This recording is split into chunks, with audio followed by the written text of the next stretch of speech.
Today I am going to just teach you about the ICP-MS. So first we have to understand what is ICP-MS. So it is mass spectroscopy, and it is called the inductive coupled plasma mass spectroscopy.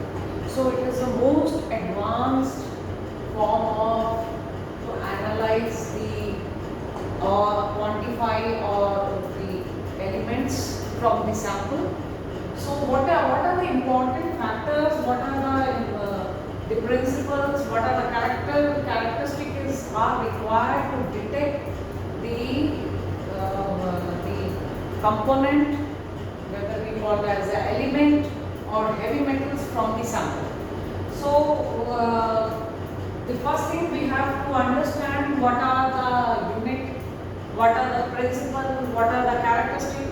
So the unit is, we generally count, the unit is count per second, that is called CPS, and it is a method for identifying and quantifying the element in the test sample, whatever your sample, whether it is a liquid or a solid sample.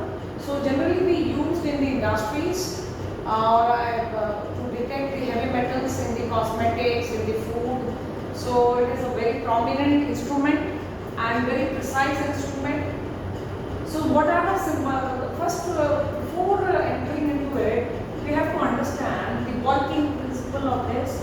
The sample material is introduced with the high energy argon. High energy argon is created by the temperature plasma that is generated by the heating of argon gas at 10,000 degrees centigrade. And why it is important? To increase the electric conductive property. So ICP-MS is very important, and what is the USP? Its USP is it can detect any traces of the metal or material in very low concentration. The concentration is the lower as 1 ppq, means 1 part per quadrillion. So 1 part per quadrillion they can detect less than that. So it is a very important instrument, and this is very important to detect from the water sample or other things. So there are two important things is required. One is the sample filtration, another one is the matrix containment. So what are the sample, whatever the sample, whether it is your solid or liquid, you have to digest that sample and reconstitute into the liquid matrix. Liquid matrix is the very important factor here to stabilize the element for the detection. So please mind this, we stabilize element for the detection. And what is the matrix contain? Matrix contain 2% of nitric acid plus 0.5% of HCl. So it is very important to stabilize element or a metal in a sample. Or as I already told you, the unit is count per second, means CPS. Unit is very important to understand the reading. And how it is created? It is created by the ion striking to the detector. So it is per ion striking to the detector. So it creates the count per second. So by this way we can analyze the heavy metal in the sample.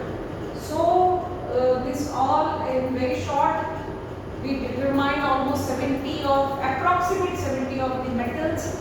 So it is, and another very important factor, that is the radio frequency. How much radio frequency is required in this instrument? That is, radio frequency is 1.5 kilowatt.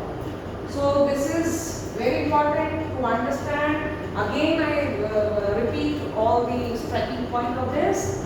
This is called inductively coupled plasma mass spectroscopy. In short, it is called ICP-MS, mass spectroscopy. So it is generally the unit is count per second, and what is it is a precise method to identify or quantify measuring the element in the test sample.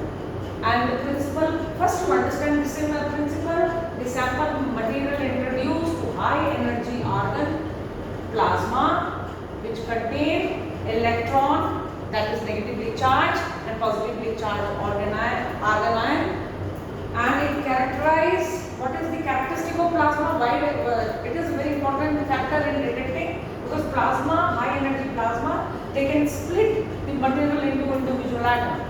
So by this way we can individually identify or quantify the element from the sample. So in our case we are taking the polluted water sample, and we will see how much it is before the bacteria incubation and after that bacterial incubation. So it is very important and very precise instrument for detecting the heavy metals. Thank you.